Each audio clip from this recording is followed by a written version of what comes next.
Chapter 4 Julian 3. I saw it on the news too. I hear it was very close to us. Across Namping Road, then a little further on. When I go see my parents and don't want to cross the bridge, I go around that way. I thought it was a mess before, but I didn't expect. Hey! The two office workers were too engrossed in slacking off and chatting in the tea room to notice that there was someone standing behind them listening in. One office worker's hand shook, nearly spilling the whole cup of hot water as a libation onto the floor. Careful! ZhouDu put his hand under the cup she was holding, took it from her and put it aside. Next time don't pour such hot water. You have such tender hands, what if you burn yourself? ZhouDu generally didn't speak at all loudly, and everything he said seemed to be ordinary human speech. But passing through his mouth, human speech could at once turn into something with a covert feeling of intimacy. It often led people to form one-sided affections. Though fortunately he usually spoke and then left, leaving others ample time to destroy their own illusions. President Fei, you scared me. At first the young office workers in the tea room had been startled, but seeing it was him they quickly relaxed, because in comparison to the former chairman Fei, who had been a man who'd always had the last word, young Master Fei, rightful heir to all he possessed, was basically a charming mascot. He wouldn't bring the disgusting playboy habits of his private life into the office. Here, his display of steadiness was performed to satisfaction. Ordinarily he didn't especially exercise his decision-making powers, and didn't take on many assignments. Even when teasing the young ladies with a few stray words, he usually maintained a strong sense of propriety, rigorously adhering to the principle that the rabbit doesn't eat next to its warren. He didn't overstep any bounds. ZhouDu used a paper towel to wipe away the spilled hot water, then handed the cup back. He casually asked, "What were you two just talking about?" "We were talking about the West District across the way. Yesterday there was a mugging and killing, and it seems that the criminal hasn't been caught yet. What if the HR department sends everyone an email to remind everyone to be extra careful on the way to and from work?" "All right," said ZhouDu seriously. "And if that doesn't work, we'll just go on vacation and wait until the bad guy has been caught to come back. How could work be as important as your safety?" The two girls clearly knew he was talking nonsense, but they were still overwhelmed with delight and went happily back to work. After a while, ZhouDu did indeed receive an email from the HR department. He poured about a half a cup of chocolate hazelnut syrup into his coffee cup, planning to use the sugar to bind up every molecule of caffeine. He had nothing to do at the moment, so while he stirred he opened the streaming video attached to the email. Late last night, behind this residential building in the city's West Flower Market district, a violent crime occurred. At present, the police have yet to issue any official statement. Reports say that the victim he lived in an illegally shared apartment near the crime scene. The video came from an online news site widely known for its sensationalism. The prudish voiceover jabbered on for a couple of minutes, and then from outside the frame suddenly came a loud commotion. The swaying camera, fearing to miss out on the action, quickly shifted its focus over to a small food stand. A middle-aged lady wearing an apron, who may have been the food stand's owner, was just scowling and shoving a teenage boy. "Little whelp, can you not count? Or has your conscience been chewed up by a dog? You'd even steal these few yuan? And once you've stolen them, what will you do? Take them home and buy your mother a coffin?" Beside this scene, a handful of middle-aged and elderly people with nothing else to do were eating wontons at the food stand's illegally set out tables. This crowd's mouths were quite skilled.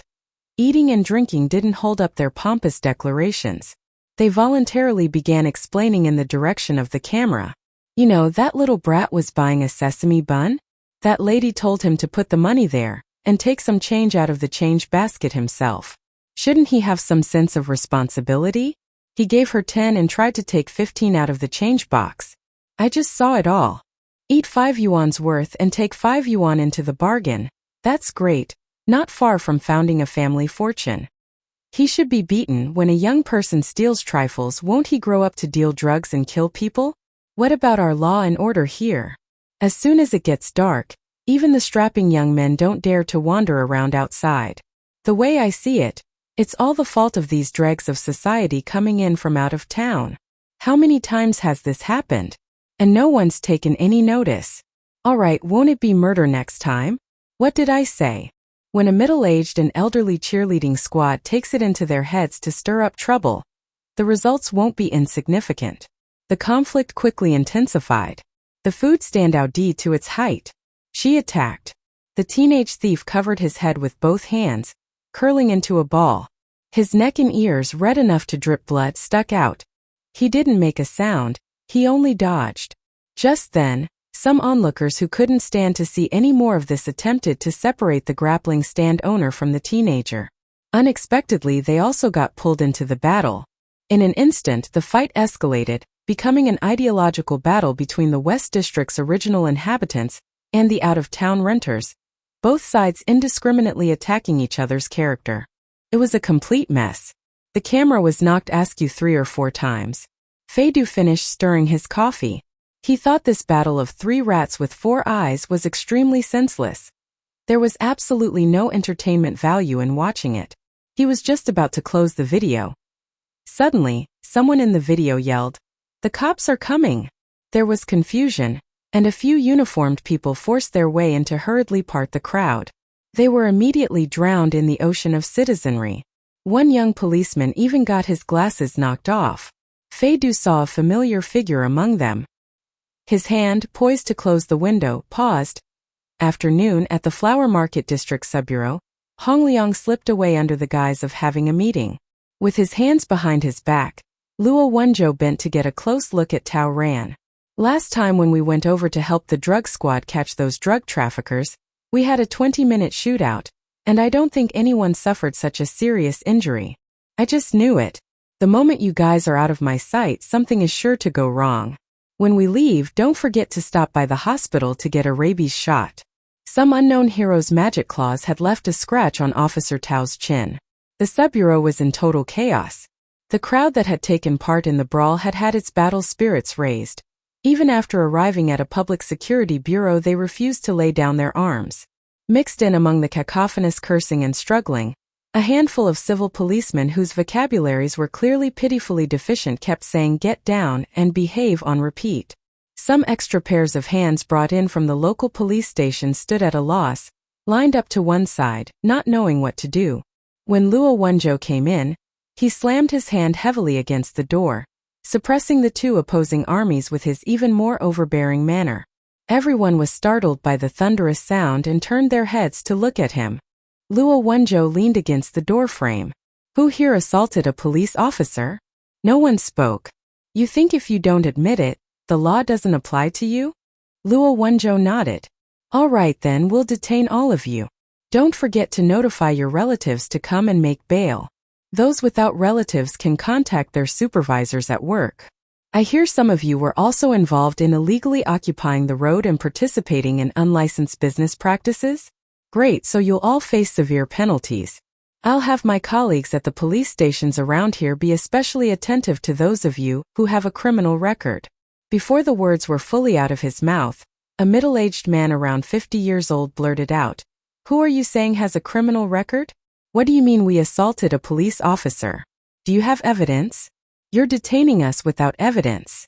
Let me tell you, I have heart disease." Luo Wenzhou didn't raise his voice or his eyelids. "Have you ever heard of a law enforcement body camera? Ignorant." Here Lang Qiao made a timely entrance and handed Luo Wenzhou a printed document. He took it and scanned it, then gave the middle-aged man leading the disturbance a meaningful look. What a coincidence. Then he got out his phone and dialed a number. "Hello, Principal Han, this is Wenzhou." No, just puttering around. "Is there a security guard named Yulei at your school?" The middle-aged man creating the disturbance stared. Then the blood rushed out of his face. It really did look like a heart attack. With the phone to his ear, Luo Wenzhou gave him a smile. "Please look into it. That's you with 2 bars and a hook. The lay that's 3 stones, male 53. It's nothing, this uncle is old in years but young in spirit. He's been in a fight with some people. He was arrested by my colleagues at a local police station. Now he's been arrested, he says he has heart disease. If he has a heart attack here and word gets out, won't that land us in it? We can't shoulder this responsibility. Auntie Han, I'm begging you. Send someone to come over here quickly and pick up this high-risk insurance scammer. I did it to protect the safety of the neighborhood and my neighbors." While Luo Wenzhou was still on the phone, The middle-aged man named Yulei was clearly panicking. It was legitimate self-defense. Luo Wenzhou was amused. You know what legitimate self-defense is? Yulei pointed at the few young men who stuck out like sore thumbs among the crowd. It was self-defense. One of those people is the murderer who killed someone last night. I heard it. Luo Wenzhou. No one had expected a farce of law and order to inexplicably evolve into a series of separate interrogations. All the criminal policemen out interviewing and investigating hurried back to quickly collect the witnesses' testimonies. According to that old hoodlum named Yulei, last night after he had turned off the lights and gone to bed, while he was half asleep, he heard a fight. It was two men, speaking with out-of-town accents.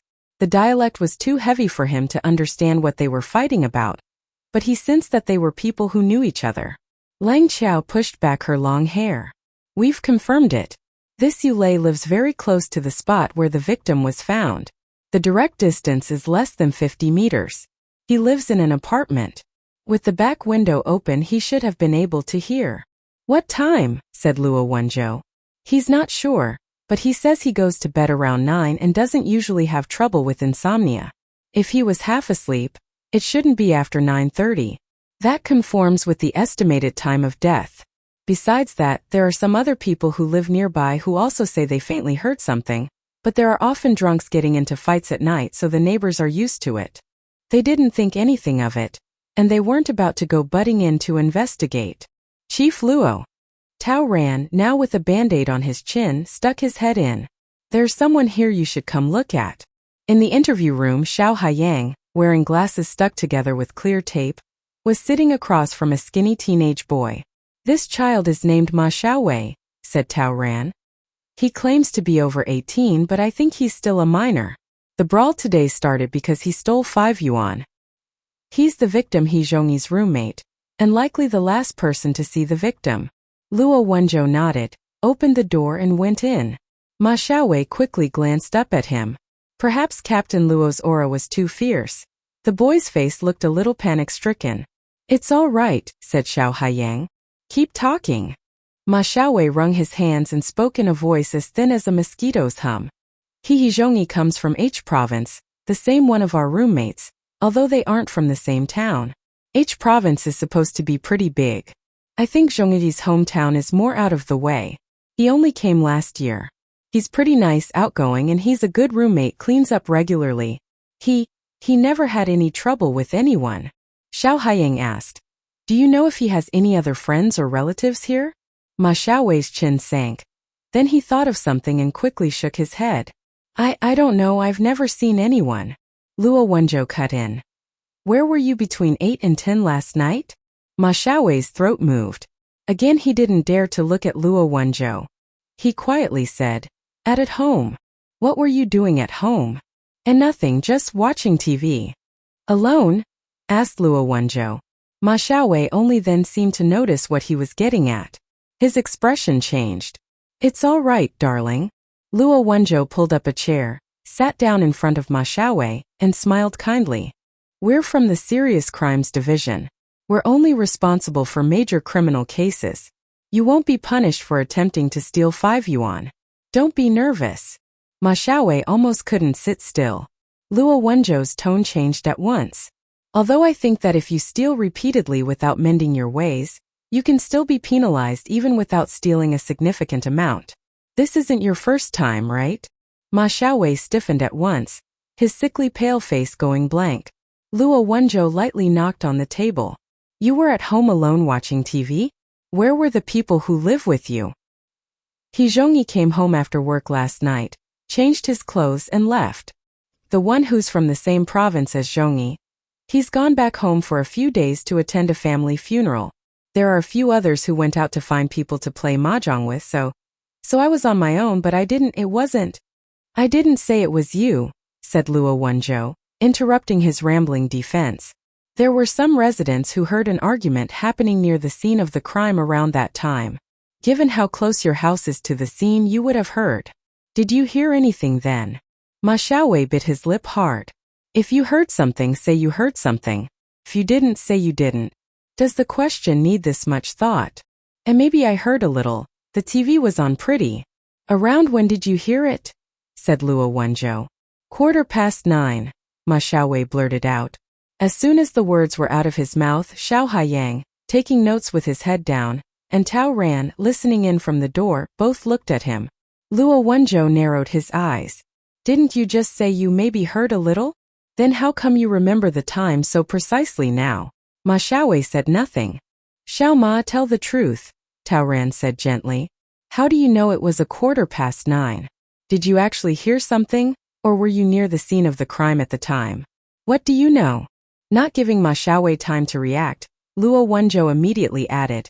If you don't explain yourself clearly today, you could be under heavy suspicion of having committed the crime. I believe it wasn't you, said Tao Ran, playing the good cop to his bad cop. If you didn't do it, then there's no need to be scared. If you know something, then say it. This is a homicide case. I think you understand the severity. Ma Xiaowei instinctively turned an appealing gaze on him. Luo Wenzhou struck the table. Who are you looking at? I'm telling you to account for yourself. It wasn't me. I heard. Ma Xiaowei was about to cry. At 9:15, I heard people arguing downstairs. The voices sounded familiar, so I wanted to go down and look. What did you see? Nothing. Ma Xiaowei's eyes opened wide. I didn't see anybody, not even a shadow, as if what I just heard had been an illusion. And the streetlight was broken. Luo Wenzhou snorted. Kid, is this a ghost story you're telling us?